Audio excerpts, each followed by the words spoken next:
Bonjour.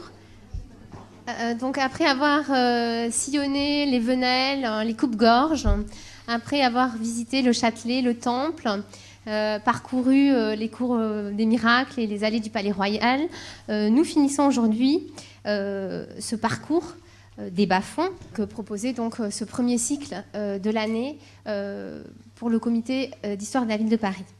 Cette dernière étape des bas-fonds, c'est celle où les bas-fonds désignés comme tels deviennent vraiment un objet de réprobation et de fascination.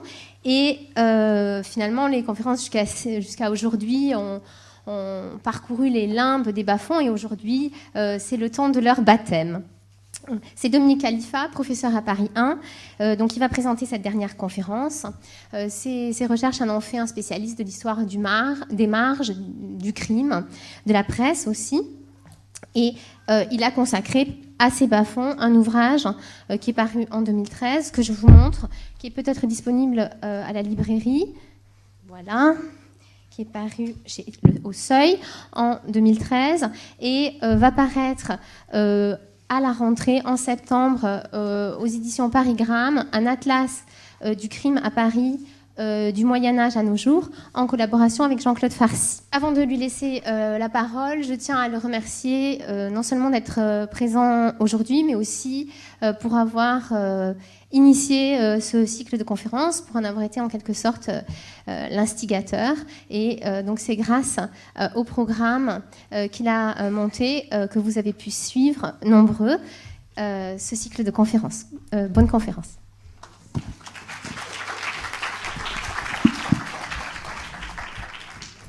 Merci, et merci à vous d'être venus, comme d'habitude, si nombreux dans ce bel auditorium. Écoutez, je suis heureux d'achever ce cycle qui a été consacré au bas-fonds, qui était complet, puisque je suppose que beaucoup d'entre vous ont pu également visiter l'exposition Les bas-fonds du baroque, qui, après avoir été baptisé à la Villa Médicis à Rome, est venu à Paris et a eu un grand succès. Et effectivement, c'est dans le sillage de cette exposition, Les bas-fonds du baroque, qu'avec le comité d'histoire de la ville de Paris, nous avons songé effectivement d'organiser des séries de conférences qui l'accompagnent et dont, si j'en crois le programme, mais je ne vois pas pourquoi je ne le croirais pas, nous marquerons aujourd'hui la dernière étape.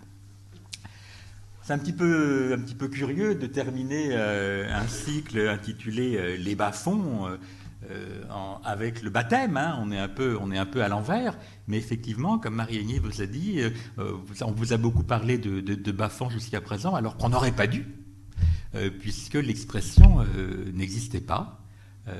On l'appelait autrement, enfin les réalités qu'on y met étaient sans doute présentes, vous l'avez vu, on va y revenir, mais on ne les désignait pas sous ce terme, l'expression n'était pas utilisée, et donc lorsque vous avez sillonné, exploré les prisons de Paris avec Julie Claustre, lorsque vous avez regardé comment le Paris du XVIe siècle était finalement un Paris pas si dangereux que ça, Diane Roussel a dû vous dire, lorsque vous avez vu Mandrin, Cartouche et les autres brigands avec Lise Andriès et Patrice Pévry, lorsque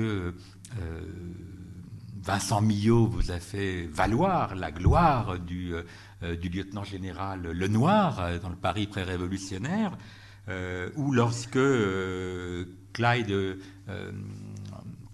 Plumosil vous a montré l'effervescence prostitutionnelle dans les galeries du Palais Royal, eh bien tout ça c'était les bas-fonds sans lettres, parce qu'effectivement ça ne s'appelait pas comme ça, et donc je suis heureux avec vous d'achever ce cycle en essayant de vous expliquer comment cette expression est née à Paris autour des années 1840, et même précisément en 1840, on va y venir, et comment elle s'est imposée à partir de là, jusqu'à devenir quelque chose de très commun, de très convenu. Tout le monde sait très bien de quoi il s'agit lorsque l'on parle de ces bas-fonds.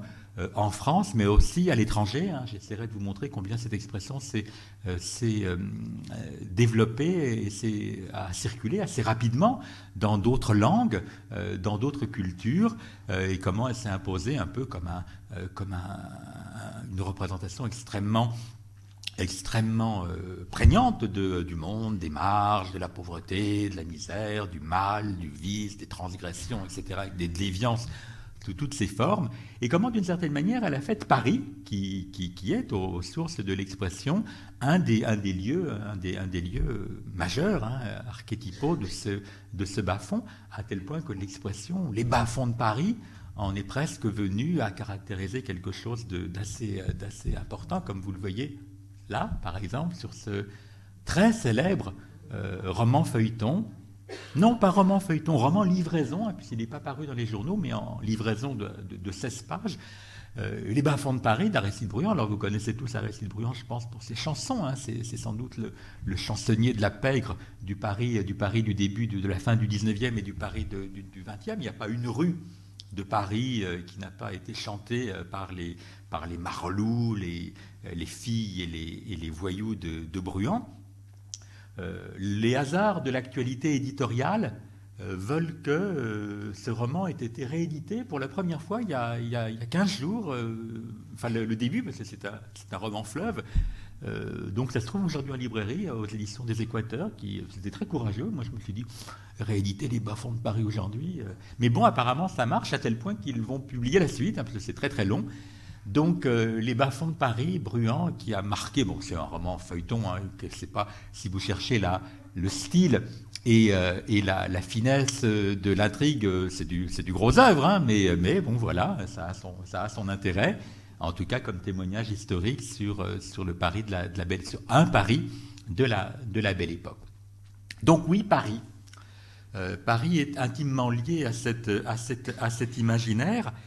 Et comme mon titre vous le suggère, c'est à Paris, en 1840, je vais essayer de vous expliquer pourquoi tout à l'heure, que cet imaginaire très ancien que vous avez déjà suivi, et dont les racines et les constituants sont bien plus anciens, voire par certains aspects immémoriaux, a trouvé sa forme, son expression, sa désignation, et d'une certaine manière, il faut aussi une nouvelle identité, parce que lorsque une chose est nommée, lorsque une expression et un mot peut venir effectivement lester des réalités ou un imaginaire, eh bien ça prend tout de suite une autre dimension. Alors, quand ? Ça dépend. Ça dépend le sens que vous voulez lui donner à nos bas-fonds. Parce que si nous voulons lui donner un premier sens, qui est une première acception, qui est maritime, alors là, il est beaucoup plus ancien que ça. Sous son sens maritime, à savoir, vous savez ce qu'en termes de topographie marine on appelle des bas-fonds, c'est une partie des eaux sur lesquelles on peut naviguer, mais qui est extrêmement dangereux, dans lequel effectivement il y a la possibilité de rencontrer assez fréquemment des écueils, des rocs, dans lequel il faut aller avec une grande prudence, une étendue d'eau pas trop profonde, mais sur lequel, avec prudence, on peut cependant naviguer, au contraire des hauts fonds, où on risque de s'échouer. Et alors je cite par exemple le dictionnaire de l'Académie française, l'édition de 1718. Je le cite, « Un fond où il y a peu d'eau, qui est dangereux, où il est aisé d'échouer, mais sur lequel on peut naviguer. » Donc ça, cette acception de l'expression bas-fond, elle apparaît, vous voyez, au début du XVIIIe, et comme on sait que l'Académie française, malgré tout le prestige qui est la sienne, est toujours en retard, on peut estimer que c'est sans doute effectivement dans le cours du XVIIe que l'expression s'est développée. Mais pour parler d'océan, de mer, pas du tout de ce que vous avez pu entendre dans cette série de conférences, de ce que vous avez pu voir à Rome, dans les mauvais lieux de la Rome baroque. Il y a une deuxième acception, un petit peu plus tardive, qui est les topographiques, c'est-à-dire en gros on est passé de la mer à la terre ferme, enfin ferme, c'est une manière de parler, parce que précisément elle n'est pas très ferme, cette terre, mais il y a cette idée qu'on trouve dans le courant du XVIIIe siècle, que finalement, un les bas-fonds, ce sont des terrains en contrebas, des terrains déprimés, des terrains pas trop élevés, donc souvent envahis par les eaux, donc souvent un peu humides, donc souvent marécageux, donc souvent malsains, et dans lequel il ne fait pas très bon vivre. Ce sens topographique, il est enregistré par les dictionnaires, et notamment par les dictionnaires de l'Académie française, à la fin du XVIIIe siècle, en 1798. Je cite, « Des terrains bas et enfoncés, les bas-fonds sont fertiles, mais souvent humides et inondés. » Donc voilà, le terme existe, vous le voyez, là encore on peut estimer qu'il a existé sans doute dans cette acception dans le courant du XVIIIe siècle, et ce sont des acceptions qu'on trouve encore en géographie rurale, en géographie physique, on parle souvent de bas-fonds en ce sens-là. Mais toujours pas de voyous, toujours pas de prostituées, toujours pas de mauvais garçons, donc c'est plus tard, même si on a commencé à avoir un certain nombre de données, le caractère stagnant, voire un peu enfonçant, hein, le caractère malsain, la duplicité, hein, parce qu'on ne sait jamais si c'est ferme ou humide, si c'est sérieux ou pas sérieux, si c'est dangereux ou pas sérieux, hein, donc ces caractères-là, et puis on sait qu'il y a quand même dans ces notions d'humidité, en tout cas dans les eaux et dans l'imaginaire liquide, quelque chose qui nous renvoie à, en tout cas la mythologie, les mythologies sont assez claires sur ce point, qui nous renvoient à des choses qui s'enfoncent vers le bas, les enfers, le Styx, il y a une dimension infernale quand même dans l'imaginaire océanographique. Bon voilà, on est dans... Bon. Alors à partir de quand ces termes en viennent-ils à désigner ce qu'on vous a vendu jusqu'à là, et d'une certaine manière à juste titre pour des bas-fonds? Un peu plus tard, enfin, alors, si on prend les dictionnaires, c'est plus tardif. La première acception que je trouve dans un dictionnaire, l'acception sociale, donc, c'est celle-là, c'est Émile Littré, hein, le célèbre lexicographe Émile Littré, en 1863, qui nous dit « Les bas-fonds, une classe d'hommes vils et méprisables ». Donc il y a quand même une certaine évolution. Et puis son contemporain, plus célèbre, enfin aussi célèbre que lui, Pierre Larousse, dans son grand dictionnaire universel du XIXe siècle, cite, lui, une classe d'hommes dégradés par le vice et la misère. Vous remarquerez que Larousse est plus républicain que Littré, hein, qu'il est plus sensible aux mécanismes sociaux qui créent la misère, et là on sent qu'effectivement il y a quelque chose. Hein. Bon. Donc voilà, on est dans les années 1860, mais évidemment, comme ce sont des dictionnaires, et que même s'ils sont moins en retard que celui de l'Académie française, ils sont quand même en retard, et que si on veut chercher effectivement quand l'expression est arrivée, il faut remonter un petit peu avant. On aura quand même remarqué un mouvement qui est un mouvement qui nous mène du maritime au topographique et au social, puisque dans la définition de Émile Littré et de Pierre Larousse, il est plus fait mention à des lieux, mais il est fait mention à des individus, hein, donc ce qui est quand même quelque chose d'étonnant à remarquer, même si ce n'est pas aussi clair que ça. Vous savez que la première moitié du XIXe siècle est marquée, dans le domaine médical par exemple, par toute une série de théories dans le sillage de la médecine hippocratique, ce qu'on appelle le néo-hippocratisme ou la médecine environnementale, qui lie de façon extrêmement forte les lieux avec des caractères. Et donc, effectivement, et on retrouvera toujours cette idée que c'est sans doute aussi parce que ces individus sont repérables ou identifiables dans un certain type de lieu, qu'ils partagent aussi un certain nombre de caractères. Et par exemple, il y a énormément de topographie médicale dans les années 1830, 1840 et même jusqu'à la fin du siècle, où on vous montre effectivement que les espaces sont porteurs de caractères qui imprègnent et qui commandent d'une certaine manière aussi les comportements, les maladies, c'est des choses par exemple qui vont changer après la médecine pastorienne, puisqu'on va se comprendre effectivement que ce n'est pas les miasmes qui importent, mais que c'est la contagion et les microbes, mais jusqu'à cette époque on est très sensible. Donc on le verra, derrière ce caractère de bas-fond nouveau, on est bien sûr passé dans une acception sociale des choses, ce sont des individus, mais c'est jamais complètement déconnecté des lieux. Et d'une certaine manière, on y reviendra, je le préciserai un petit peu tout à l'heure, mais ces bas-fonds qui vont se développer vont lier de façon très très étroite des espaces, des traits et des individus.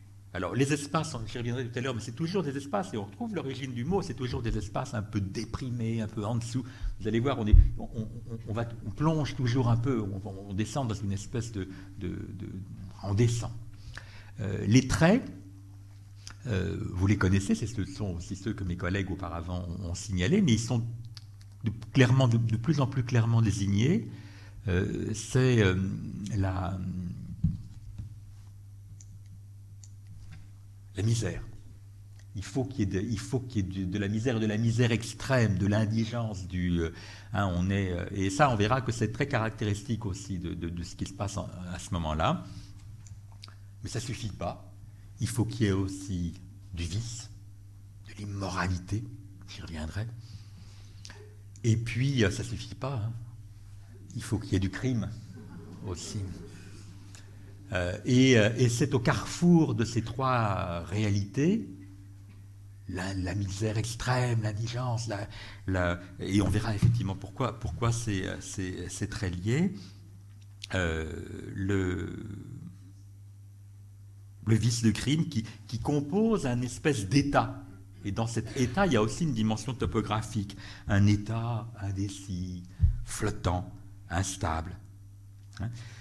Les trois termes sont omniprésents dans tous les récits avec des dosages effectivement différents. Certains vont être plus sensibles à la misère, d'autres plus sensibles au vice, d'autres plus sensibles au crime, avec une focalisation différente aussi, avec aussi des formes de dynamique plus différentes. Parfois, c'est la misère qui produit le vice et qui produit le crime. Ça, c'est quand on est plutôt progressiste ou plutôt socialiste. Mais il y a d'autres qui pensent que non, c'est le vice qui est premier, et qui crée le crime et qui produit la misère. Ça, c'est quand on est plutôt libéral qu'on pense ça. Mais donc on peut le penser dans tous les sens, mais généralement il y a toujours ces trois termes, et ça dessine la dynamique.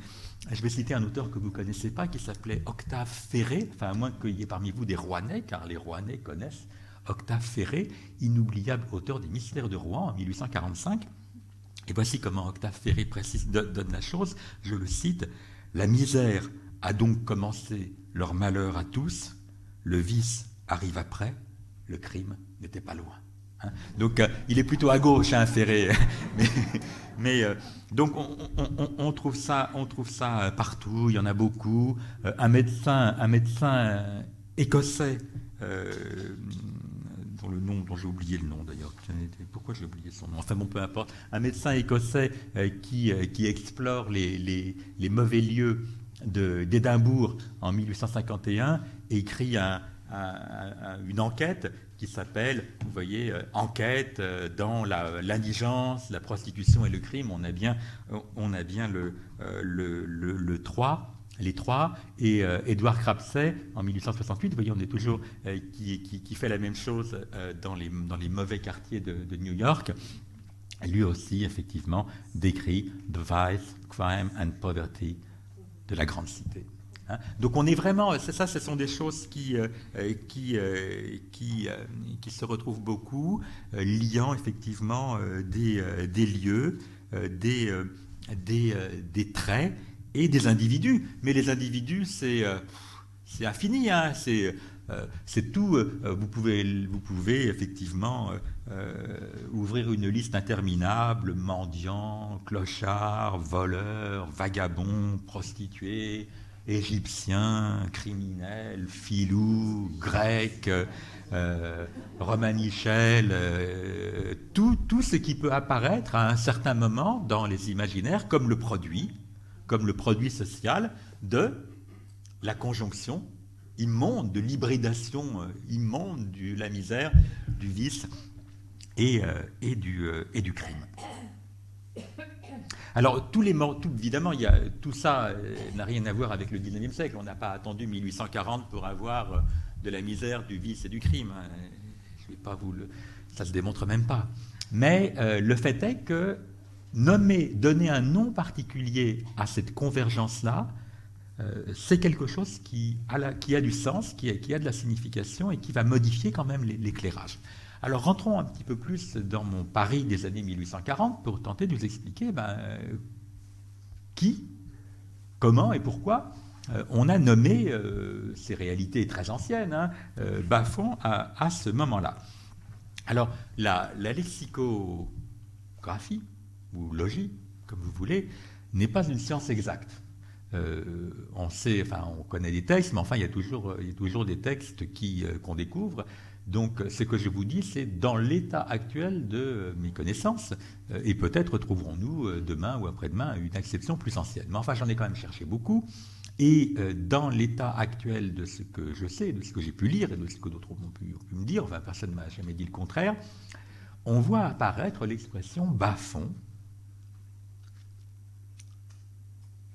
la même année 1840, c'est quand même très étonnant, dans 3 textes différents.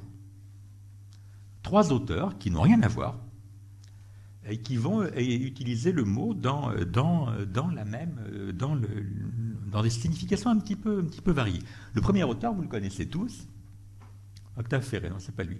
Le premier auteur, vous le connaissez tous, c'est Balzac. C'est le romancier Honoré de Balzac, dans un roman pas très connu, qui s'appelle Z Marcas, et qui paraît dans la Revue parisienne, le 25 juillet 1840. On est au moment où le roman feuilleton s'est développé depuis peu. Le roman feuilleton est né dans les années 1836, enfin un peu avant.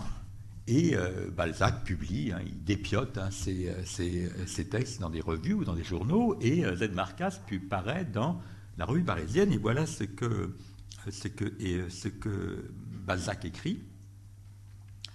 Je cite, « Il m'a dit, en 1831, ce qui devait arriver, les assassinats, les conspirations, le règne des Juifs, la gêne des mouvements de la France, la disette d'intelligence dans la sphère supérieure et l'abondance de talent dans les bas-fonds où les plus beaux courages s'éteignent sous les cendres du cigare. » Je ne sais pas si je l'ai... Je crois pas. Non.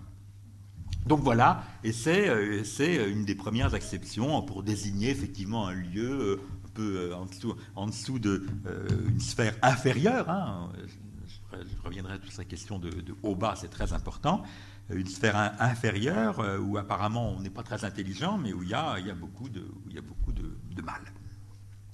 La même année, un autre auteur qui n'a rien à voir, qui lui a beaucoup oublié, vous ne les connaissez sans doute pas, il n'est guère connu que des érudits du XIXe siècle, qui était Constantin Pecker, publie un texte qui s'appelle « Des améliorations matérielles dans leur relation avec la liberté, introduction à l'étude de l'économie sociale et politique ».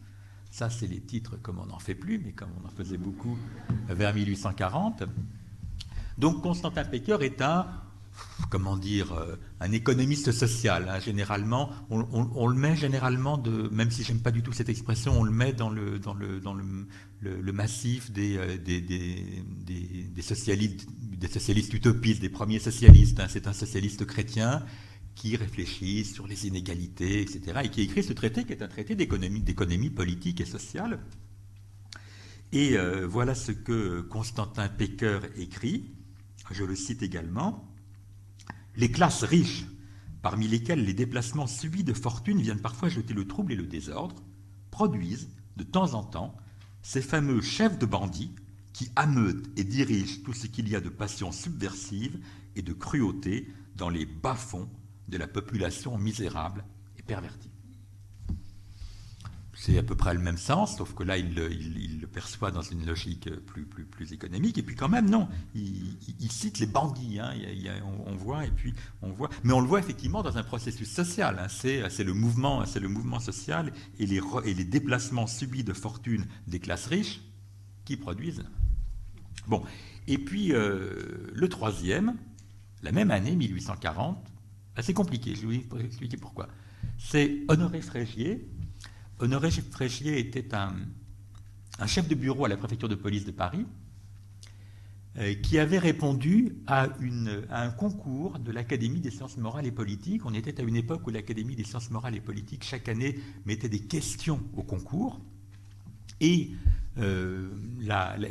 quelques années auparavant, en 1938, une des questions au concours avait été, comme c'était un thème qui inquiétait les gens de l'époque, c'était qu'est-ce qu'on peut dire sur les classes dangereuses des grandes villes et sur les moyens pour améliorer la situation des classes dangereuses dans les grandes villes. Et Frégier, alors il y avait, comme toujours, beaucoup de personnes répondaient, envoyaient des mémoires à l'Académie des sciences morales et politiques.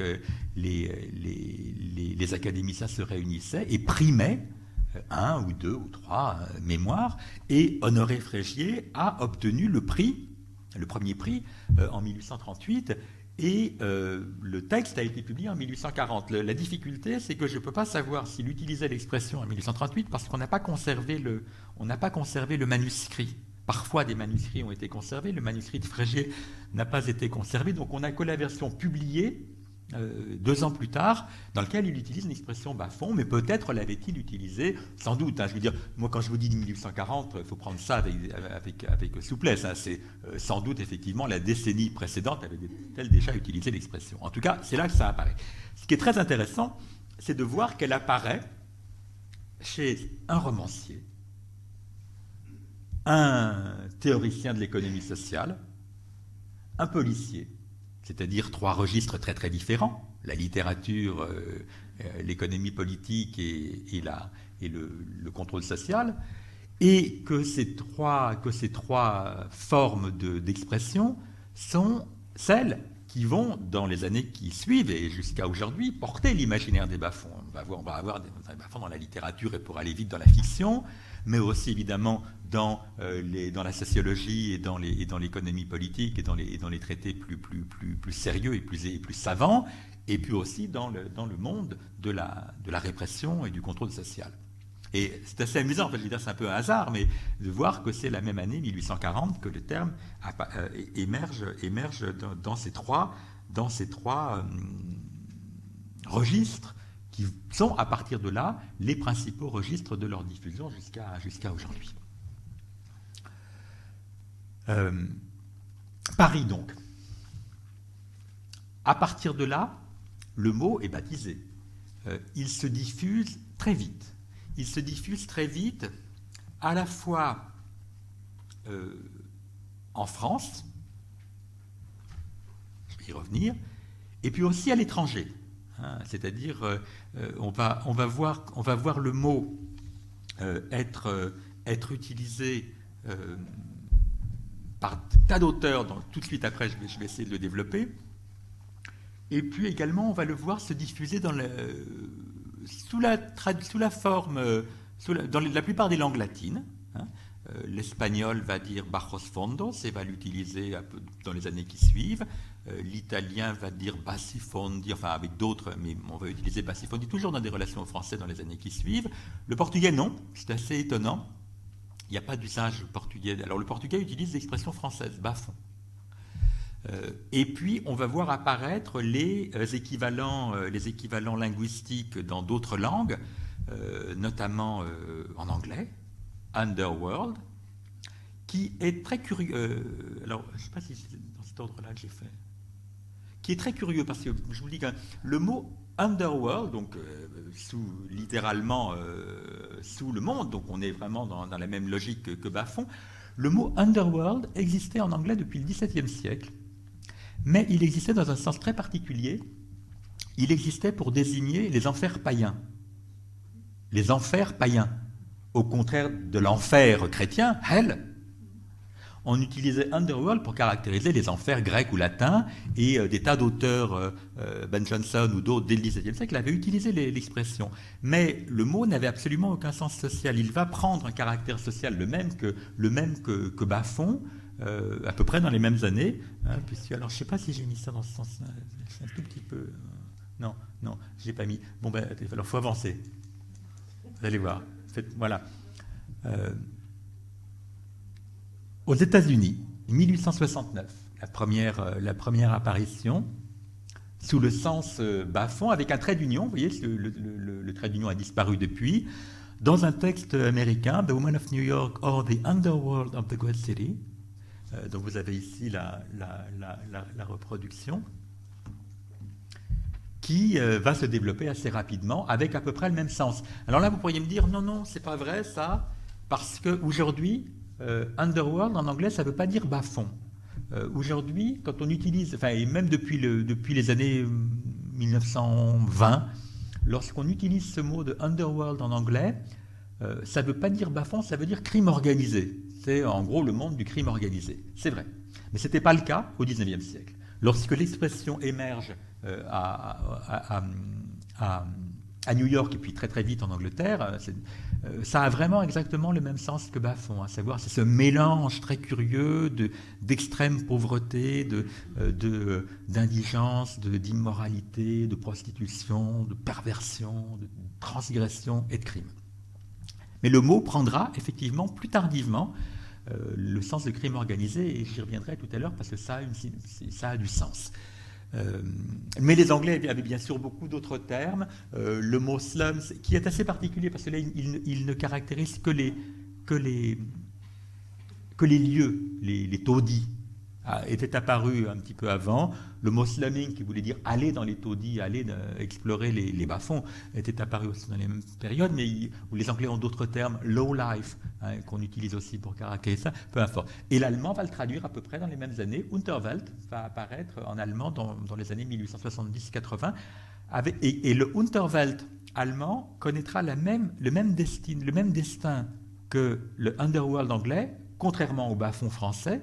C'est-à-dire qu'aujourd'hui, enfin à partir des années 20, après la Première Guerre mondiale en Allemagne, Unterwelt, c'est le crime organisé. C'est le monde très très organisé des réseaux criminels.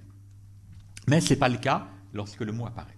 Donc, je referme cette parenthèse. On voit donc apparaître, à partir de Paris, en 1840, pour aller vite, et se diffuser rapidement dans tout le monde occidental du XIXe siècle. Je ne sais pas ce qui se passe dans le monde occidental parce que je ne maîtrise pas les langues.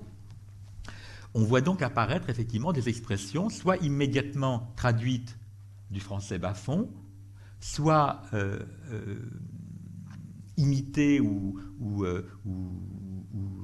construites sur le même imaginaire que le français bas-fond, pour caractériser des réalités qui, à cette époque, sont similaires, celles que j'évoquais tout à l'heure, la convergence du crime, de la misère et de l'immoralité. Ça a du sens, ça, quand même. Pourquoi est-ce que des sociétés se mettent à inventer des mots, hein, c'est quand même... en France, le mot va lui se développer, se diffuser très vite, très tôt. Hein. Donc on a dit 40. Alors là, je vais revenir en arrière. Regardez pas, ça va vous faire mal aux yeux. Donc très vite, par exemple, 1842. Vous savez bien sûr que Eugène Sue publie dans le journal des débats ce très célèbre roman feuilleton, Les Mystères de Paris, qui va se diffuser entre le milieu de l'année 1842 jusqu'au milieu de l'année 1843, avec un succès phénoménal.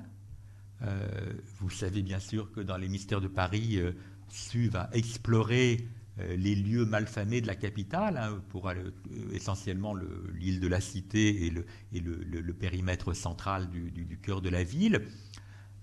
Dans les tapis francs, hein, puisque c'est comme ça qu'on appelait les cabarets malfamés, il va rencontrer sous les traits du prince Rodolphe, le héros double dessus, il va rencontrer effectivement des prostituées, Fleur de Marie dit Goualante ou la Goualeuse, je ne sais plus, la Goualeuse, le Chourineur, l'abominable Chouette, le maître d'école, enfin des personnages terribles, Tortillard, le gamin bras rouge, qui vont marquer l'imaginaire parisien, mais on est au cœur des bas-fonds, vraiment.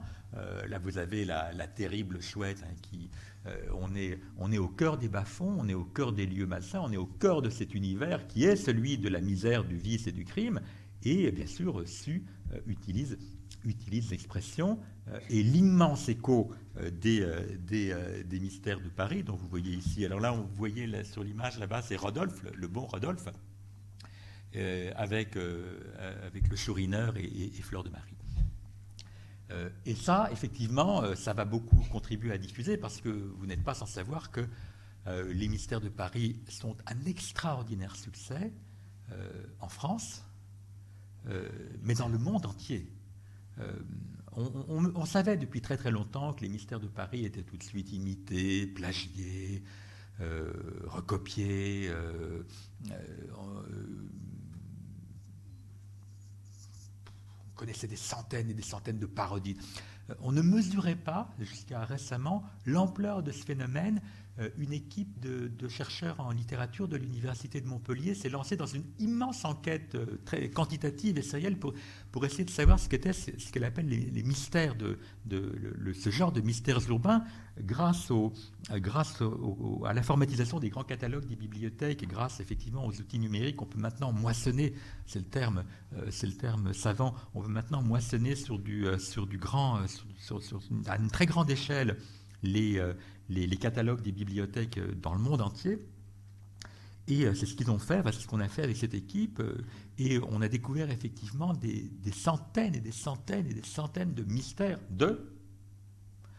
publiés dans le monde entier, dans l'essentiel dans les 20 ans qui suivent, mais certains beaucoup plus tardivement, et qui nous montre qu'il y a des mystères, évidemment, à Londres, très vite, dès la même année, puisqu'en fait, un éditeur va demander au Français Paul Féval d'écrire des mystères de Londres immédiatement, parce qu'il n'y en avait pas immédiatement, et Féval va écrire en 1943, la même année que des mystères de Londres, puis ensuite les Anglais vont faire des vrais Mystery of London, bon, mais dans le monde entier, à Mexico, à Buenos Aires, en Chine, à Constantinople, à Alexandrie, à Saint-Pétersbourg, à Madrid, à Oslo. Enfin, alors vous pouvez vous mesurer cette affaire-là, puisque avec cette équipe, ce qu'on a fait, c'est qu'on a fait une cartographie des mystères. Hein, on a mis ça en ligne. Il y a un site internet qui s'appelle Média 19, c'est un site qui est organisé par l'université Laval de Québec et l'université de Montpellier, Paul Valéry à Montpellier 3. Et sur ce site Média 19, qui est consacré aux journaux du 19e siècle, aux médias du 19e siècle, il y a toute une partie qui est consacrée aux mystères urbains. Et vous pouvez, alors on en a republié, et puis vous pouvez cartographier la carte des mystères. C'est assez intéressant avec l'évolution. C'est un phénomène extraordinaire. C'est un phénomène extraordinaire dont on défend l'idée qu'il a sans doute été le premier grand phénomène de mondialisation culturelle sur le mode médiatique, hein, puisqu'on est là dans des textes qui sont publiés sur une très grande échelle et qui effectivement va se faire circuler et diffuser dans le monde entier, et y compris en Chine, des textes très différents, mais qui se caractérisaient par avoir un titre, le mystère de, et souvent des caractères communs. Pour vous donner un seul exemple, aux États-Unis, entre 1845 et 1860, plus de 150 mystères sont publiés. Alors il y a bien sûr Chicago, Philadelphie, Nouvelle-Orléans, mais aussi des villes improbables, des toutes petites villes, hein, des villes de 10 000 habitants qui ont leur mystère. Et évidemment, un phénomène comme celui-ci va contribuer à diffuser de façon extrêmement forte l'imaginaire des bas-fonds. Mais il n'y a pas que dessus. Il y a bien sûr Hugo, dont Les Misérables paraissent en 1862, mais ça ne veut rien dire Les Misérables paraissent en 1862, c'est beaucoup plus compliqué. En fait, Les Misérables sont composés par Hugo entre 1845, Les Misères, hein, ça s'appelait au départ, les misères sont composées par Hugo entre 1845 et 1848. Donc, c'est-à-dire dans le prolongement immédiat des mystères de Paris, marqué par les mystères de Paris, comme Vidocq fait des vrais mystères de Paris pour répondre à Su, comme Dumas publie Les Mohicans de Paris. Enfin, tout le monde fait ça. À cette époque, tout le monde répond à Su. Hugo avec une autre intention, puisque l'intention des Misérables, c'est de montrer justement qu'on peut remonter des bas-fonds. C'est toute la démarche de Jean Valjean, qui part du bagne de Toulon, du plus profond peut-être des bas-fonds, mais qui est porté par quelque chose qui le fait aller vers la lumière. Et il va faire remonter avec lui Cosette, des bas-fonds abominables des Thénardier vers la. Donc il y a une dynamique chez Hugo qui est très très différente, qui est celle de. Mais quand même, pour tout ça, il y a une description extraordinaire des bas-fonds. Et le texte. Alors vous savez qu'Hugo va s'engager dans beaucoup d'autres choses après les révolutions de 1948, et notamment qu'il va s'exiler après le coup d'État de Louis-Napoléon Bonaparte en 1851, donc ça va ralentir, enfin il fait plein de choses, donc ça ralentit le phénomène. Il ne reprend l'écriture des misères, qui deviennent les Misérables, que dans l'exil de Guernesey, où il est durant tout de Jersey puis de Guernesey, où il est durant tout le Second Empire, et le livre paraît finalement en 1862. Mais c'est un livre qui porte tout l'imaginaire du Paris d'avant, du Paris de 48. 62, n'oubliez pas que Haussmann a déjà commencé. 62, Paris est un grand chantier travaillé par l'haussmannisation. Mais le Paris des Misérables, c'est pas celui-là, c'est le Paris d'avant, c'est le Paris de 48. Enfin, c'est le Paris des années 40, c'est le Paris de Gensu. Et évidemment, dans Les Misérables, il y a un chapitre qui s'appelle Le bas-fond, au singulier. Hugo, qui est un chapitre très très célèbre avec la métaphore des mines et des mineurs, dans lequel Hugo montre qu'en fait on peut, si on creuse, il y a toute une série de mines, de sapes, qui chacune ont des talents ou des caractères particuliers, et puis que si on creuse vraiment au plus profond de toutes les mines et de toutes les dessous, les cavernes du monde, on va trouver la dernière, la plus terrible, l'abominable caverne qui est le bas-fond, et que cette caverne n'a qu'un objectif, n'a qu'une intention dans la vie, c'est de tout détruire, et que c'est le lieu du mal absolu, et que c'est là que vivent, par exemple, vous savez, les 4 bandits, Montparnasse, Claquesous, j'ai oublié les noms, enfin la bande de Patron Minette, les abominables bandits qui vont essayer avec Thénardier de faire vouloir du mal à Jean Valjean et à Cosette. Donc, Les Misérables, et avec l'écho qu'a Les Misérables, va bien sûr contribuer à diffuser fortement cette notion de bas-fond. Et pour terminer avec tout ça, le mot devient tellement évident que la même année 1862, un auteur, Henri Monnier, va titrer un livre, Les bas-fonds de la société. Henri Monnier, bon, on ne se souvient plus beaucoup, c'était un dramaturge, écrit beaucoup de textes, et Les bas-fonds de la société, c'est une petite collection d'histoires qui n'est pas passée à la postérité, mais vous voyez, suffisamment important pour nous dire que 20 ans après l'apparition du terme, ce mot est très célèbre. Alors, bon, avançons. Voilà. Qu'est-ce qu'il y a dedans, ces bas-fonds? Vous le savez, donc je passe là-dessus, on l'a déjà vu. Il y a des choses très anciennes. Ça, par exemple, que je suppose que Diane Roussel vous l'a peut-être montré, ou Pévry, c'est la cour des miracles. C'est la façon dont Gustave Doré dépeint la cour des miracles plus tard. Donc ces bas-fonds veulent nous parler aussi de choses qui sont très très anciennes. Enfin, très anciennes, oui et non, parce qu'en fait la cour des miracles, vous savez, je ne sais pas ce qu'ils vous ont dit, mes collègues, mais sans doute vous avez compris que ça n'existait pas vraiment à ce moment-là, et que celui qui a vraiment rendu la cour des miracles, qui lui a vraiment donné une réalité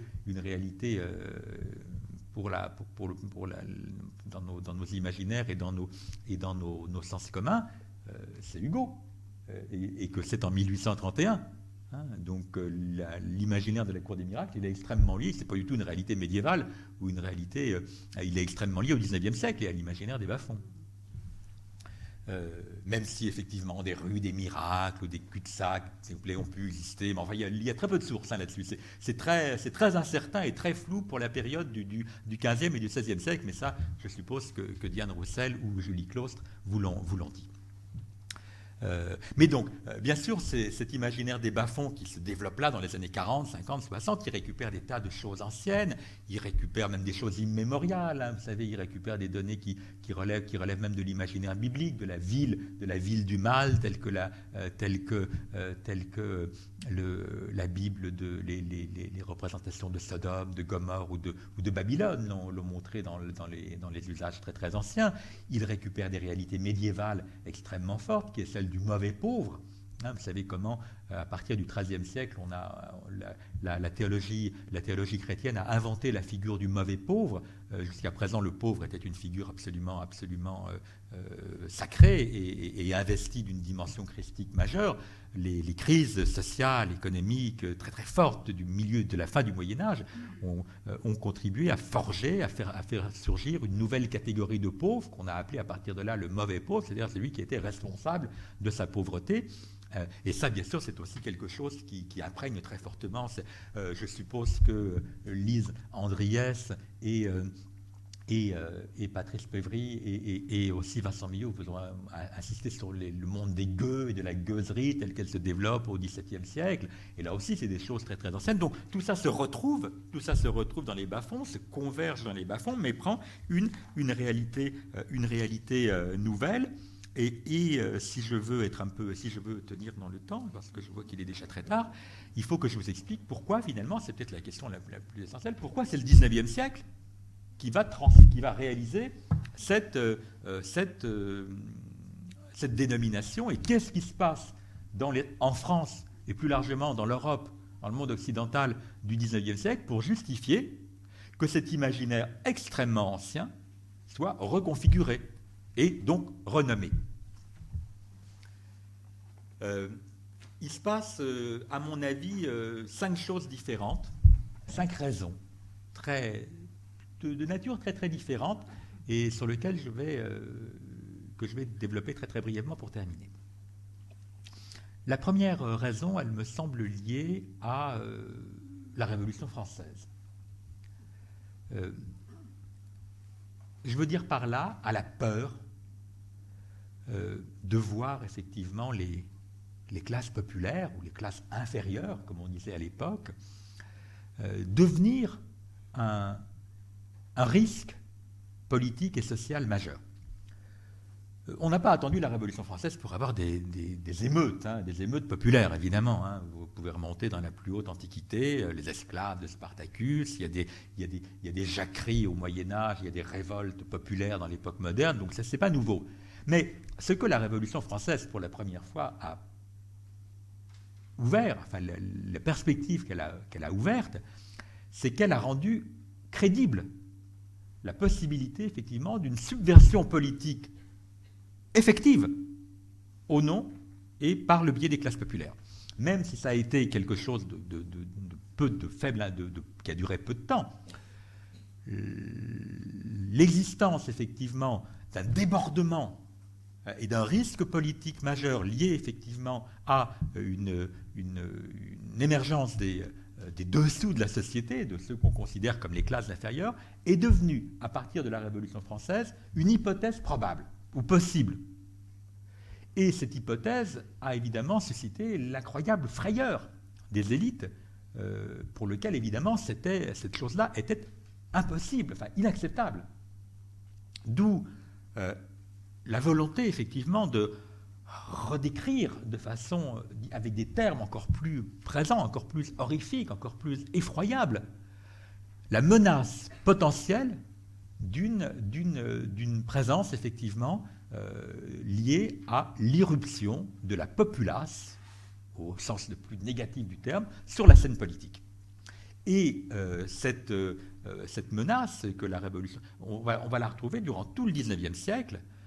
Toutes les insurrections, toutes les journées, toutes les révolutions du 19e siècle vont être décrites par les élites et par le personnel politique, les observateurs, les conservateurs, comme le débordement des bas-fonds. C'est très très net. Le pire, c'est sans doute la Commune de Paris, qui est décrite de façon manifeste par tous les observateurs comme l'irruption des souteneurs, des prostituées, le vomissement des bas-fonds est quelque chose de tout à fait inacceptable. Et on trouve ça aussi à gauche. Hein. N'oubliez pas que en 1845, Marx et Engels vont forger le concept de Lumpenproletariat, hein, pour désigner cette partie la plus méprisable des classes populaires, qui pour Marx et Engels sont vraiment innommables dans la mesure où elles jouent contre leur intérêt de classe, mais qui sont un danger politique aussi.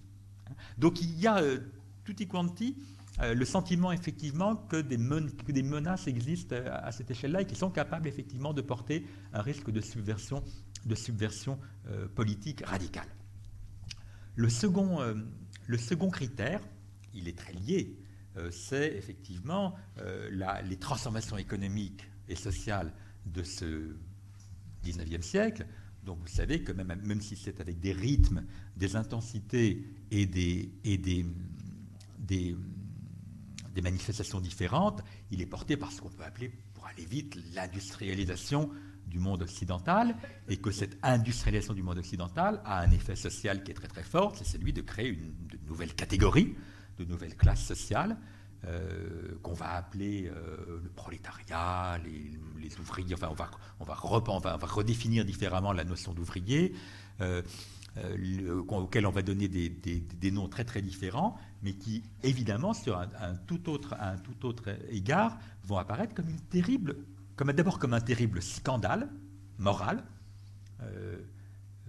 Le paupérisme. Le paupérisme, c'est pas la pauvreté. Le paupérisme, c'est différent de la pauvreté. La pauvreté, c'est quand on n'a pas à manger ou quand il y a toujours eu des pauvres. Des gens vivant dans le paupérisme. Le paupérisme, c'est autre chose. C'est l'idée qu'on travaille et qu'avec ce qu'on travaille, on ne peut pas vivre. C'est quelque chose qui offre un espèce de scandale moral absolument, et que les réalités de l'industrialisation nouvelle ont suscité.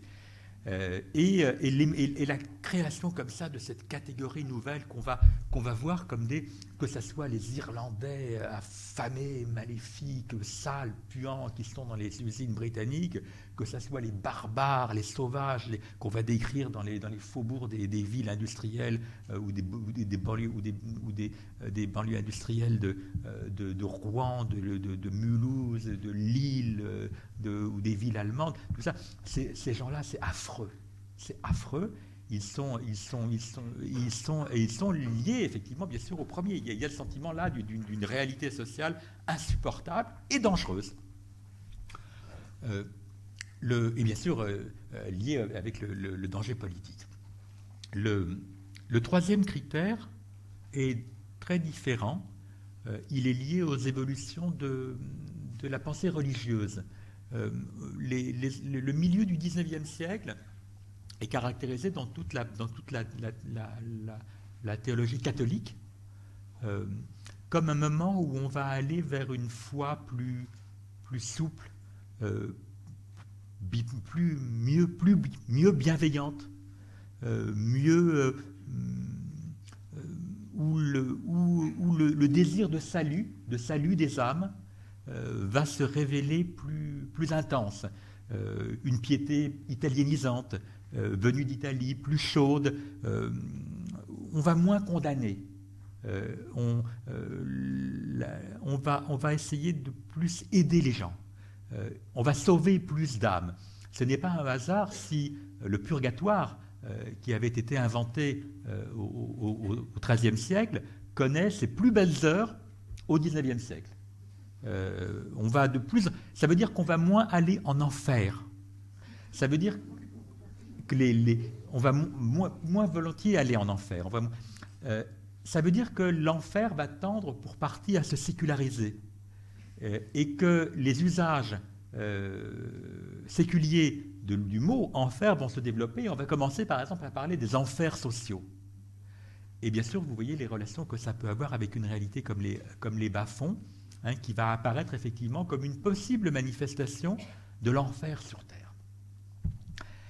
La quatrième raison est encore très différente. Elle est liée à la reprise très forte, à partir des mêmes années, 1830, 40, 50, de l'expansion coloniale. Vous savez qu'il y a une première vague de colonisation ancienne, de l'époque moderne, et puis il y a une deuxième grande vague de colonisation qui commence là, dans les années 1830, 40, 50, et qui va s'accentuer jusqu'à la fin du XIXe siècle. Elle concerne d'autres territoires, l'intérieur des continents, etc. Elle va avoir une caractéristique, c'est effectivement de décrire, souvent dans des termes neufs, les populations de ces contrées, qu'il s'agisse des Indiens d'Amérique, des populations sauvages, entre guillemets, d'Afrique, des populations sauvages, entre guillemets, du continent indien, que l'Angleterre va se mettre à coloniser, et ce qui est étonnant, c'est de voir la similarité très très forte qui existe entre les modes de représentation des classes inférieures, des bas-fonds, des grandes villes occidentales, et les sauvages et les barbares des colonies. D'ailleurs, on voit aussi la similarité, la similitude entre l'explorateur qui va au cœur de l'Afrique ou au cœur de l'Amérique et l'explorateur qui descend au cœur des bas-fonds. C'est souvent et donc, on va les images qu'on va porter effectivement sur le monde de ces nouveaux sauvages qu'on découvre est très très proche.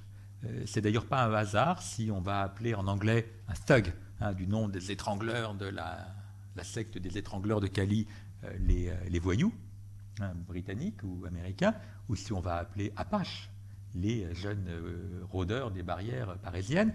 Ou ce qui est très caractéristique aussi, c'est que lorsque le général Booth, l'inventeur de l'armée du salut, publie en 1890, si je me souviens bien, son grand livre qui est cette description terrible de Darkest England, in Darkest England, dans l'Angleterre la plus sombre, la plus noire, qui est une plongée au cœur des bas-fonds londoniens. Il le fait en plagiant et en rendant hommage d'ailleurs au reporter Stanley, qui avait publié quelques mois plus tôt son livre In Darkest Africa. Donc, et les convergences sont évidentes. Et puis la cinquième et la dernière raison, c'est que, on l'a déjà vu d'une certaine manière, c'est que ce 19e siècle, dans sa période centrale, invente la culture de masse, sous ses différentes formes, les mystères de Paris étant sans doute effectivement au cœur de cet infléchissement vers une production de très grande diffusion destinée effectivement à toucher le plus grand monde possible. Et vous n'êtes pas sans savoir combien cette culture de masse, depuis cette époque jusqu'à nos jours, a exploité le motif des bas-fonds. Tout ça, effectivement, faisant du cœur du XIXe siècle et de Paris, d'une certaine manière, même si les choses passent très vite à Londres, à New York, à Berlin, etc., le cœur de cet imaginaire-là, dont, si vous m'avez bien compris, vous aurez bien retenu qu'il n'a pas grand-chose de nouveau, il récupère, c'est un peu comme un puzzle, si vous voulez, tous les éléments étaient là, hein, mais il va les réassembler de façon neuve, liée à un contexte nouveau, qui est celui de l'Europe industrialisée, qui s'industrialise du milieu du XIXe siècle, et il va leur donner un nom nouveau, que nous utilisons d'ailleurs toujours, celui de bas-fonds. Voilà, je vais m'arrêter là, parce que je crois que c'est d'heure.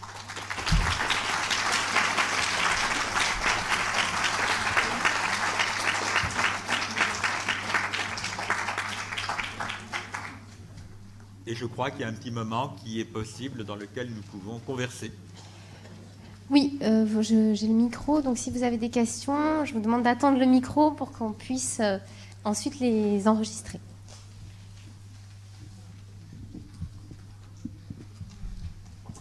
Merci beaucoup, merci pour cette très belle conférence qui nous a tous appris beaucoup de choses, certainement. Il y a une question que je me posais, mais je ne connais pas bien la période 1840, moi je connais plutôt la fin du 19e siècle. Je me demande s'il n'y a pas non plus un lien avec l'urbain phobie qui se développe énormément, particulièrement dans la seconde moitié du XIXe siècle, où on dénonce la ville qui est à la fois mauvaise pour la santé, qui détruit les corps, qui les abîme, et qui détruit aussi les esprits, la ville immorale. Oui, bien sûr, vous avez totalement raison. Ce que j'ai pas dit, peut-être ça serait intéressant de le dire, c'est qu'il n'y a pas de bas-fond ailleurs qu'en ville. Les réalités rurales ont beau être parfois celles de la misère, de l'inceste, du crime, de tout ce que vous pouvez imaginer de plus terrible, ça ne sera jamais des bas-fonds. Le bas-fond est urbain, fondamentalement. Je suis d'accord avec vous, et bien sûr j'aime bien ce terme d'urbaphobie qu'on voit se développer à la fin du XXe siècle, mais qu'on a vu se développer avant. De toute façon, n'oubliez pas qui a créé la ville. La ville a été créée par Caïn pour se cacher. Donc la notion même de ville dans l'imaginaire judéo-chrétien, la notion même de ville est liée effectivement au mal, à une exception près qui est Jérusalem. Jérusalem est la ville céleste, la ville de Dieu, mais toutes les autres villes, à commencer par Babylone, sont... donc la ville est liée nécessairement à la figuration du mal dans nos sociétés. C'est vrai aussi dans d'autres cultures. La morale confucéenne en Chine lie également la ville à l'espace du mal. Alors ce sont des idées effectivement qu'on va retrouver de tout temps, mais elles sont très très présentes dans 1840 notamment, parce qu'on est au moment effectivement de ce que les historiens ont appelé à Paris la crise urbaine. Le Paris 1840 est un Paris, on le sait, qui est surpeuplé, et qui va susciter effectivement pour partie. Donc oui, bien sûr, vous avez raison, mais moi je dirais que cette urbaphobie-là, elle est beaucoup plus générale dans nos sociétés, dans nos imaginaires et dans nos cultures, en remontant à la première ville. Au contraire, poser la question de l'âge d'or, où se trouve l'âge d'or est toujours rural. Le mythe de l'âge d'or est toujours... Enfin, il y a une exception. Mais le mythe de l'âge d'or est toujours un mythe de l'âge d'or rural. Les bas-fonds sont toujours urbains. Bonjour. Oui, vous voir. De petites questions. Est-ce que quand on parlait des bas-fonds au XIXe siècle, est-ce qu'on pensait uniquement à Paris, ou est-ce que géographiquement il y avait des bas-fonds ailleurs qu'à Paris ?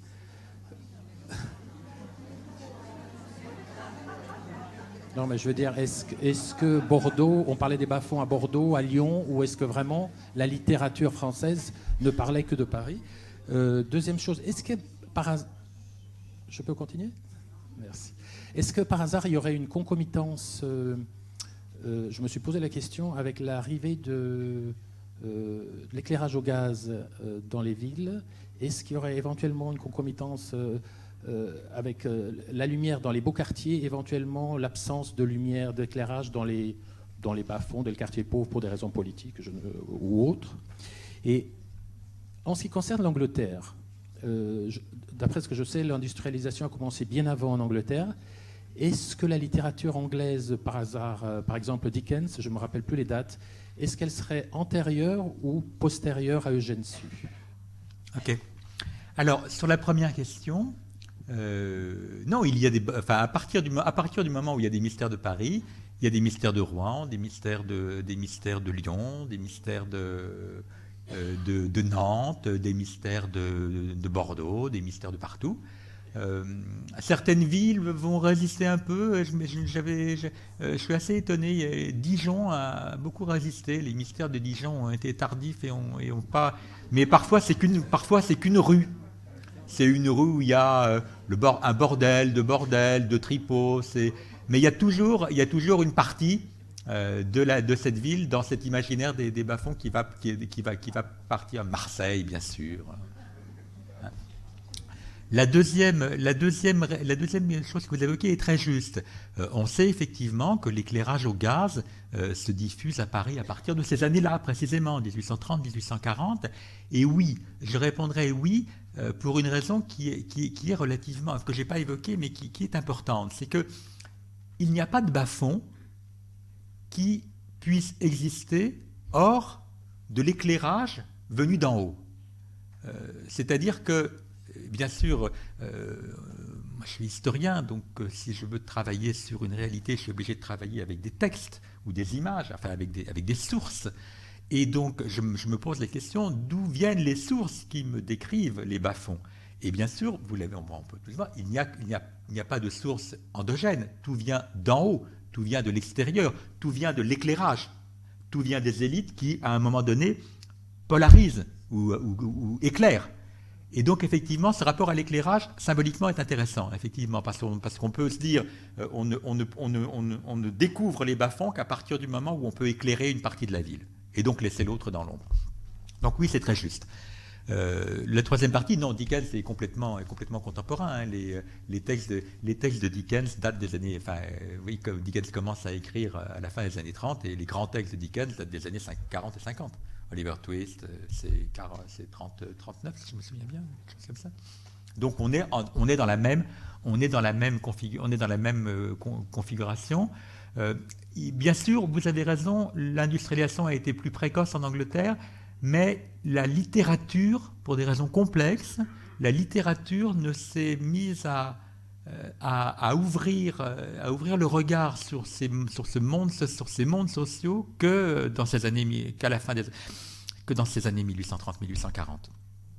D'abord parce qu'il fallait qu'il y ait la conversion du roman au réalisme, et ça, c'est là, hein, c'est à ce moment-là, c'est lié à des réalités matérielles et des réalités de mode de diffusion, et puis parce qu'il fallait effectivement il n'y a pas de roman social avant les années 30 en Angleterre. Et pareil, en France, on peut trouver des prémices, mais c'est vraiment là que la littérature romanesque prend l'importance qu'elle prend, que le roman prend l'importance qu'il prend par rapport à d'autres formes littéraires, le théâtre, la poésie, etc., et que effectivement, l'ouverture sur le monde social se crée à ce moment-là. Oui. Bonjour. Vous avez dit à un moment que le paupérisme, on travaille mais on ne peut pas vivre. Avec la mondialisation, je crains qu'il y ait des parties de l'Europe où il y a beaucoup de gens qui ne pourront plus vivre en travaillant. Et lorsque les gens ne peuvent pas vivre en travaillant, ils ont tendance soit à travailler plus pour gagner plus, mais à ce moment-là, en travaillant plus, ils travaillent moins bien ou ils travaillent plus du tout. C'est-à-dire qu'ils font semblant de travailler, quoi.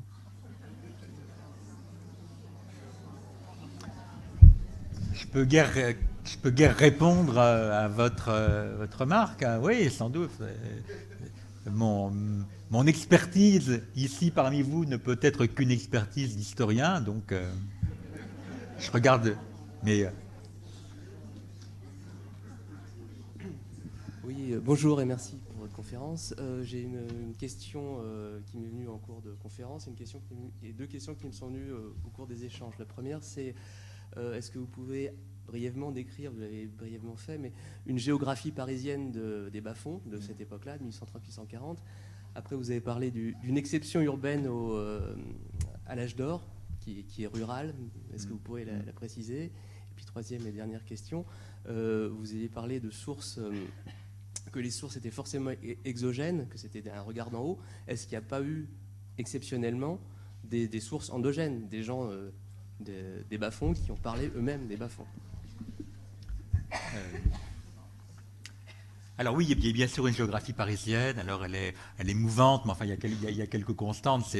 C'est d'abord le cœur de le cœur, parce que comme ça apparaît en 1840, on est au cœur de la ville, c'est la cité, c'est tout le périmètre central. Pour aller vite, la cité, sur la rive gauche, le quartier Maubert,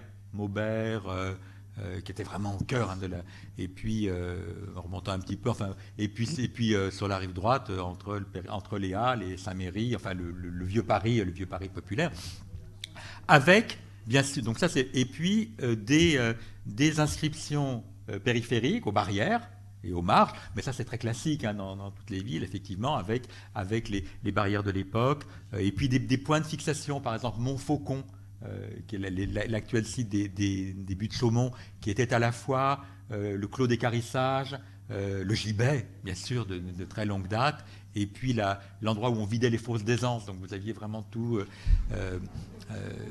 et puis les carrières, le souterrain, enfin bon, bien sûr, il y a toute une géographie fantasmée, ça serait très très long, hein, s'il faudrait faire une conférence, mais il y a bien sûr il y a ça dans toutes les villes.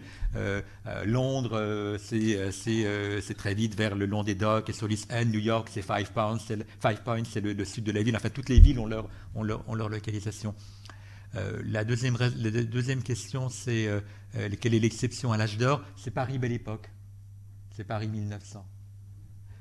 Qui est, à ma connaissance, le seul âge d'or urbain qu'on puisse mobiliser quand on s'intéresse aux âges d'or. Avec ensuite, bien sûr, Alors, la troisième question est plus compliquée et peut-être m'a fait comprendre que j'ai oublié de vous dire quelque chose. Je ne pense... Enfin oui, non, et même quelque chose de fondamental. Pour qu'on ait des sources des bas-fonds, émanant des bas-fonds, il faudrait que les bas-fonds existent. Or, personnellement, je pense que les bas-fonds n'existent pas. Je pense que les bas-fonds sont une construction, un imaginaire, un fantasme. Non pas qu'il n'y ait pas de pauvres, de prostituées, de criminels, évidemment, hein, malheureusement. Mais l'idée qu'on va réunir tous ces gens-là, qu'ils ont des choses en commun, qu'ils aient des lieux en commun, qu'ils aient des caractères en commun, qu'ils aient un langage en commun, qu'ils aient une organisation en commun, qu'ils partagent tout ça, qui sont au cœur de l'imaginaire des bas-fonds, hein, qu'ils aient une langue en commun. Bien sûr, c'est des choses qu'on dit. Ça, c'est du fantasme. Enfin, c'est de l'imaginaire. Et de cette réalité-là, on ne peut pas avoir de source autre que produite effectivement par... Alors, il y a une exception à ce que je vous dis, c'est il existe des bas-fonds qui ont été construits généralement par les États. Lorsque on réunit dans un lieu, par exemple le bagne de Cayenne, des criminels, des prostituées, des voleurs de poules, parce que, enfin, etc., des libérés, on crée un bas-fond. Lorsque à New York, la municipalité de New York construit dans le même endroit, l'île de Blackwell Island, en plein cœur de la ville, un hospice pour les vénériens, un hospice pour les fous, un pénitencier, un asile, j'ai déjà dit, un asile d'aliénés, j'ai déjà dit, au même endroit, dans une petite île, on crée un bas-fond, etc., etc. Bien sûr, c'est la construction imaginaire de ce monde qui serait en quelque sorte l'espèce d'effervescence monstrueuse qui serait sous nos pieds et qui nous menacerait, peut avoir des effets concrets, réels, mais des sources émanant de ce monde-là, compte tenu de lorsqu'il existe, il y en a très très peu. Comme on est fin mai et que c'est la période de la commémoration de la semaine sanglante, j'aimerais bien que vous nous disiez un peu plus sur la commune, parce que ça m'a beaucoup intéressé, sur la radicalité des membres de la commune qui seraient... Parce que ceux qu'on connaît, les figures de la commune qu'on connaît, ce sont des ouvriers, des intellectuels, des artistes, d'autres aussi. Ils étaient identifiés ou est-ce que c'est un ressenti qui est venu plus tard ? Non, moi j'ai beaucoup d'estime pour les communards. Hein. Je n'en doute pas. C'était des gens, c'était comme vous le dites, des ouvriers parisiens, des artisans parisiens, des militants révolutionnaires, des militants socialistes, des gens des républicains avancés, etc. Je pense qu'il faut en rester là. Simplement, Versailles et la propagande anticommunarde les a présentés comme des assassins, des incendiaires, des prostituées, des voleurs, des repris de justice. C'est incroyable, hein, les textes qu'on a sur la commune. C'est hallucinant. Hein. On nous montre les pétroleuses qui sont en train d'allumer. Mais on nous montre la commune comme une production des bas-fonds. Que certains repris de justice ou voleurs se soient mêlés à un moment à ça, peut-être, hein, bien sûr, il y a tout dans tout. Mais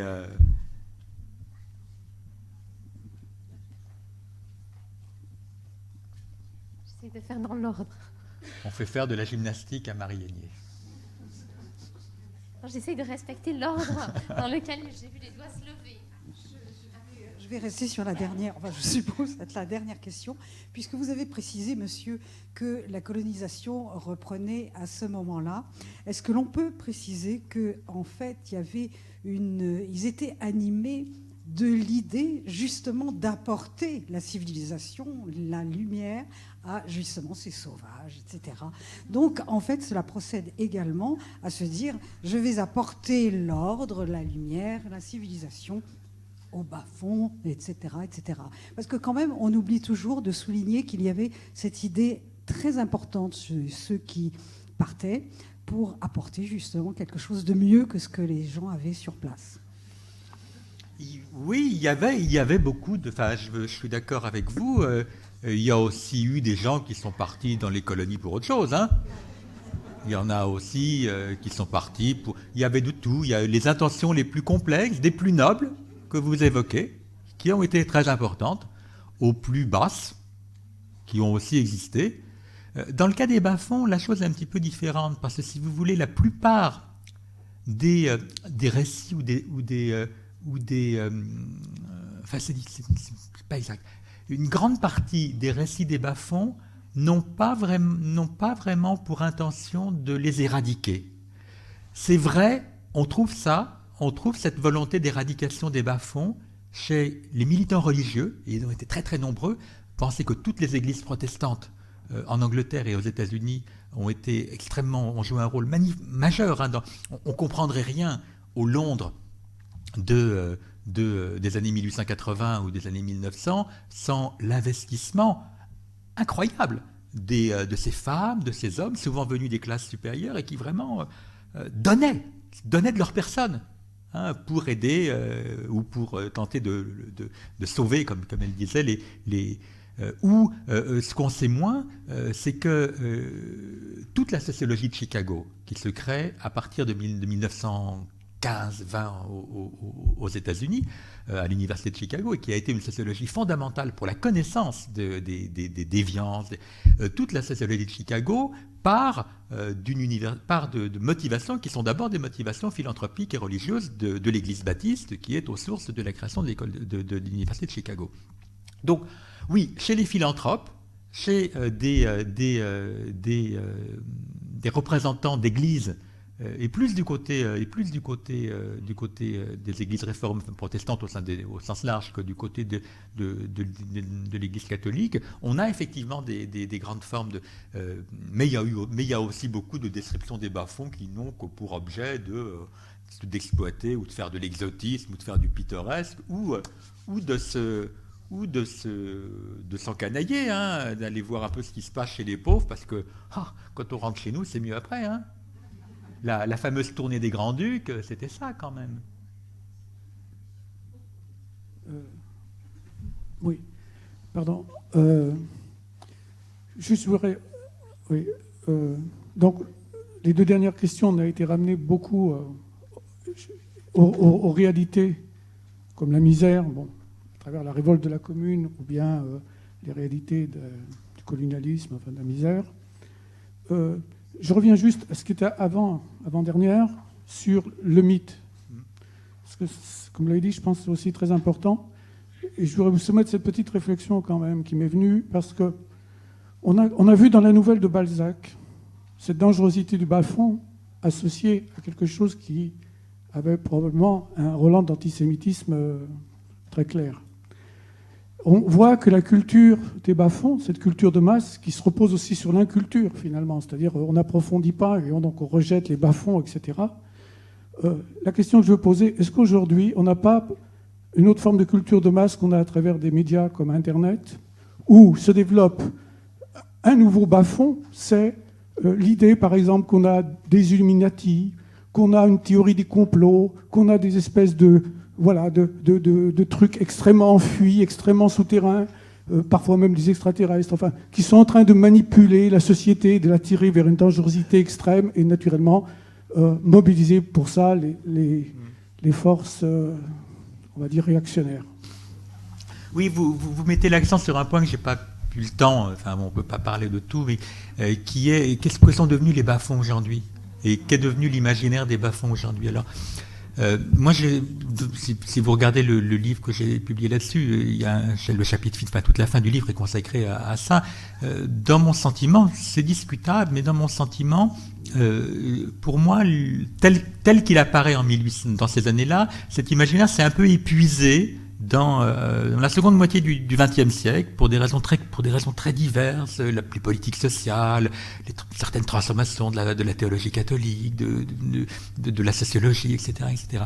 Mais j'ai vraiment remarqué combien, effectivement, c'est une partie de cet imaginaire-là, si le puzzle dans son ensemble tel qu'il est au XIXe siècle, c'est un peu déconstruit, tous ces éléments sont encore là, peuvent se reconfigurer sous des contextes différents, et surtout ont migré vers ce monde que vous évoquez, c'est-à-dire qu'aujourd'hui, l'endroit où on voit le plus ça, c'est dans ce que les spécialistes appellent le dark web, hein, le deep web, hein, mais aussi dans le monde des jeux vidéo, dans le monde du cinéma ou de la bande dessinée. Comme si ça... En fait, mon idée, c'est que ces bas-fonds qui étaient l'envers du social auraient aujourd'hui migré un petit peu vers l'envers du monde, vers l'envers de notre monde, en conservant absolument effectivement tous ces caractères que vous évoquez de complot, de conspiration, etc., etc. Oui, c'est un point important, mais bon, il faudrait maintenant sonder toutes ces sources un peu compliquées que personnellement je ne connais pas. Mais oui, quant aux mobiles des bas-fonds de cette époque, ils restent quand même disponibles et ils peuvent être mobilisés de façon assez évidente sous des contextes économiques, politiques ou idéologiques particuliers. Oui, c'est une question à propos de Gensu. Parce que je connais deux versions de l'histoire qui expliquent pourquoi il était dans les bas-fonds et pourquoi il a écrit son roman. Ouais. Je voulais savoir quelle est, selon vous, la version la plus vraisemblable, ouais, et pourquoi il a écrit Les Mystères de Paris. C'est quoi vos deux versions?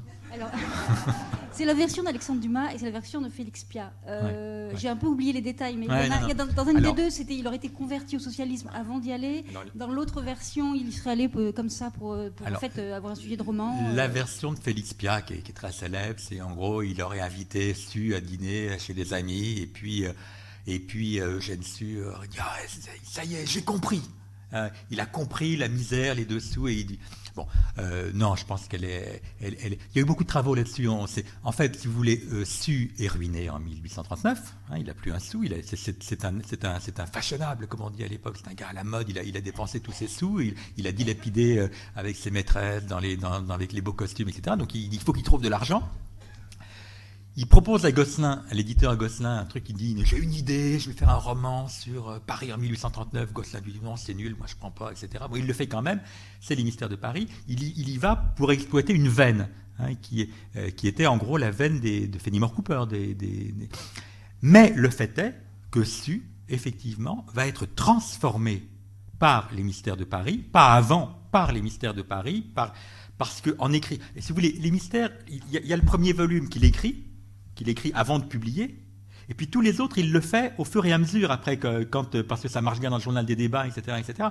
Et donc, la première partie est rédigée, la seconde partie, c'est du feuilleton écrit au jour le jour, et c'est du feuilleton qui fait dans l'immédiat, et avec aussi une immense correspondance en réponse à des lettres de gens qui lui disent « Ah, c'est super ce que vous faites ». Et Su va gagner une fibre sociale qu'il ne faut absolument pas suspecter. Il va devenir vraiment un vrai socialiste.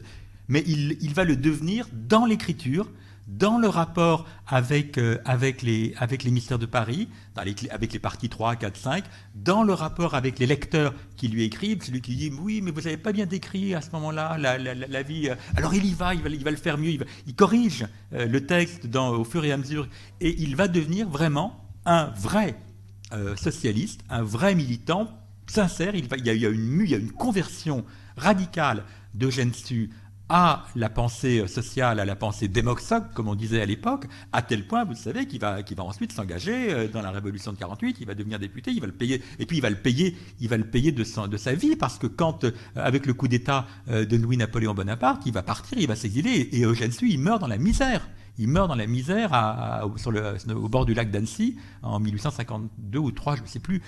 Donc on ne peut pas suspecter la sincérité de la conversion dessus au socialisme, mais je pense qu'elle ne vient pas avant, elle vient pendant, dans cette dialectique très très compliquée, dans cette alchimie très très compliquée qui est un écrivain face à des réalités dans un texte avec des lecteurs et